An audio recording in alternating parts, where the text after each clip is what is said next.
நீங்கள் எனக்கு தூரமாக இருந்தாலும் நான் உங்களுக்கு மிக அருகாமையிலேயே இருக்கிறேன். நீங்கள் என்ன செய்கிறீர்கள், எங்கு இருக்கிறீர்கள், எனக்கு எல்லாம் தெரியும்.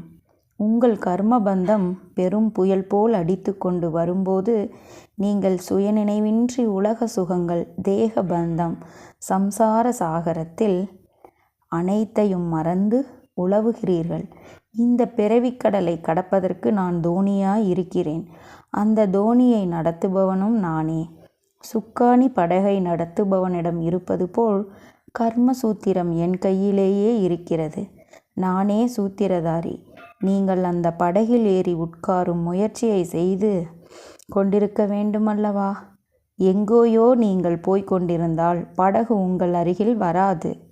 உங்கள் தேவைகள், வேலைகள் எதுவாகிலும் எனக்கு அர்ப்பணமாக செய்யுங்கள்.